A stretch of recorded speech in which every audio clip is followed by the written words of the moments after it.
A. Bangkok. B. Bang dick. C. Bang pussy. Vai D. Bang tits.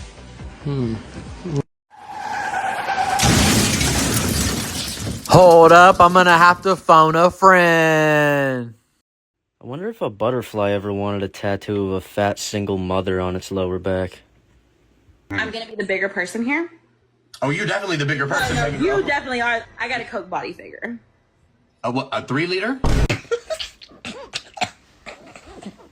How do you know if your woman's a red flag? Just let them fucking talk, bro. Every fucking time they expose themselves just by talking. Be the most open-minded person ever. Enter your research mode, your listening mode, and you will find out the most diabolical shit ever. Man, I swear this happens to me every time. I just go out with them, they get to talking, and I am so fucking out of it by the time I'm about 20 minutes in. It's a trip. They go from like their exes to like the worst thing that ever happened to them to the fact you're not going to get any ass tonight. It's a fucked up situation. In fact, you might find yourself in a conversation just like this next clip. I asked this girl, what's the craziest thing that happened to you? Word. She talk about something, you're not going to look at me differently? And I'm like, nah, shit in the past, word. She talk about something. I got trained. Bitch, you was not supposed to say that. So a woman's idea of let's just be friends is, hey, listen to all my problems and keep me company while I smash someone else.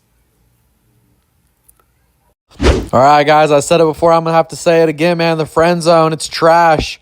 It's a test to see if you're a simp bitch that's just going to sit there like a complete fag and let her go screw whoever she wants while you have to help her move shit, change her tire, and deal with all her drama. It is literally for the birds. Do not allow yourself to assume the friend zone position. There's nothing more toxic and more destructive to the female mind than social media in general. They scroll past a guy giving her a Birkin, then a girl on a private jet with some guy with roses, then a G-Wagon full of roses, then a boat in Dubai. And women are sitting there with their boyfriends, their normal boyfriend with a normal job, going, why are these bitches getting all of this? And I'm not getting it. That woman's not even that pretty. I'm as pretty as her. I want all of this. So the world's completely fucked because social media is giving this grass is always greener garbage. And then the women who are with me are crying because they can't find a man who sits at home with them every night and watches Netflix. And the women who have a man who sits at home with them every night watching Netflix is crying because they can't find a man like me to pay for a fucking private jet. And everyone's miserable and everyone's unhappy. And everyone's just chasing all over the place and nobody has any grounding anymore. She didn't cheat on you because you emotionally neglected her or you didn't meet her needs. She cheated on you because your truck was not high enough off the ground. I keep it real. I'm tired of waiting. This is about to be my next purchase. Nigga, don't nobody get madder than a bitch who getting accused of some shit she definitely doing. Crazy about this generation now? These bitches actually call niggas tricks and don't consider themselves whores. Oh. Sheesh. Right? That's crazy, right? And things nobody admits. Most people are insecure. Success requires sacrifice. Effort matters more than talent. Most relationships are conditional. Money solves most problems. Discipline is rare. People judge constantly. Hard work isn't glamorous. Fear drives decisions. And average is comfortable. All right, guys, do a little self-reflection. See where you can improve. And make sure you take steps every day toward becoming a better person and your life goals. Let's do it. What you gotta say? Size matters. Size matters, right? Yeah, and I'm taller than him. And you're a little wide, girl. What? You're a little wide. I'm what? Communicating is a form of begging. They heard you and they didn't give a fuck. So stop. Let me get your handshake. Shut your bitch ass up! Come on, Are you being disrespectful? She's speaking? Who's controlling this thing? Maybe I should kick it down. Let's see how far you can go when I kick you. Give me a hand. Who's controlling this thing? You can go get a bitch ass. He can win that!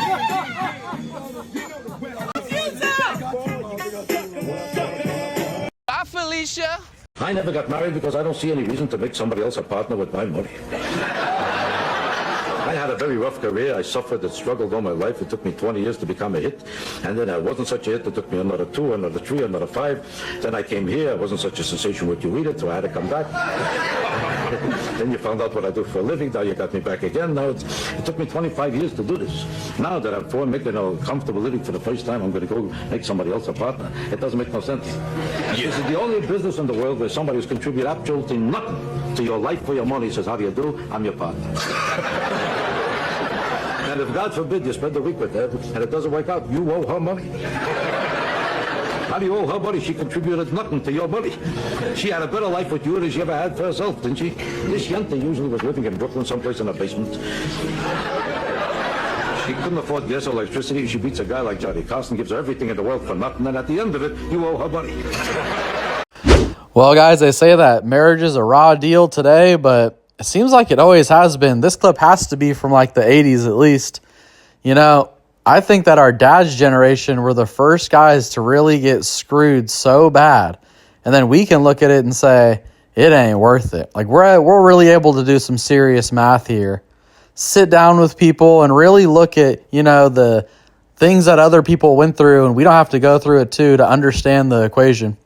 Ultimately, when you really add it up, if you're going to get married, you have to ask yourself, what is in it for me? And if you can't answer that well, you got a serious problem, and you probably can't answer it well, unfortunately. Why can't you attract a high-value man because you go out in lingerie and you don't know how to cook? You get dressed up for your girls every single time you guys go to brunch, but you won't get dressed up for your husband. So don't say that you want a rich man if you don't take care of yourself. Why is your husband constantly annoyed with you? Probably because you nag him all day. Woman, when you tear down your husband's name in public, you are misrepresenting him. He hasn't proposed yet because he doesn't want to be with you, not because he's focusing on his career. All are the pick-me's now. We've already been picked, babe. You haven't.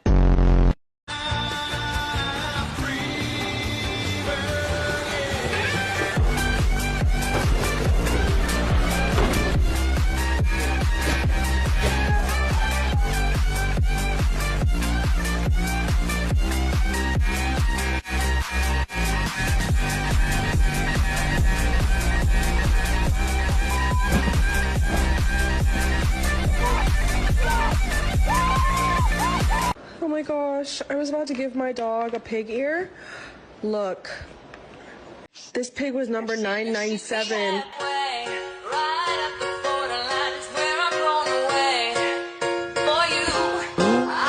A bitch will really sit dead in your face and be like, I just want a real man, someone who's gonna lead and teach me and not follow not a single direction. Have I told you? Oh, the irony in the modern day relationship. It's fucking painful. All right, guys, are we ready to see what this dude's been hitting? Oh my goodness, I'd rather spend a night alone. This chick, what the hell? She what? She what? Oh my lord, this chick licked him. Okay, sugar mama. Okay, she paid her way. Let's go. It's been the best financial advice that you've ever received throughout your career. Two things. I live and die by saying you should learn how to downgrade your lifestyle so you can upgrade your life. Most people live paycheck to paycheck. 1 in 4 millionaires still live paycheck to paycheck because they refuse to downgrade their lifestyle for a moment so they can upgrade their life. Now, if you decide to do that, then my second piece of advice is you should only dump money into two things. Personal investment into you and investing into your company. That's it. You shouldn't be spending money anywhere else. If it's not to help you grow or your business grow, you should not be spending money until you have so much money that you don't know what to do with. The more money I put into me, the more money I make. The more money I put into my business, the more money my business makes. It's all about investing into two things, you and the business. All right, guys, that's fantastic advice. You know, one of the big things for me is I live below my means, and I always have. It's like I really could go buy some crazy ass shit right now, but something really holds me back from doing it. It's the responsibility of the payment. It's the stress and the pressure of having to come up with a ridiculous amount of money every month. You don't really have to do that to yourself, just like he's saying. And while I easily and always continue to spend money on my businesses and figure out how to expand them, and it's even gotten to the point where it's like, I'm going to buy a truck and it's for the business, but I'm still very, very reluctant to do so. If you can keep your spending very much in check, keep your ego in check, and work very hard, you'll inevitably become a millionaire. It's just the way that it works. If you persist until you succeed at achieving a goal that is important to you, and you complete it like a degree in school, or you wrap up a sale, or you make a career successful, you plug into your subconscious mind a success pattern.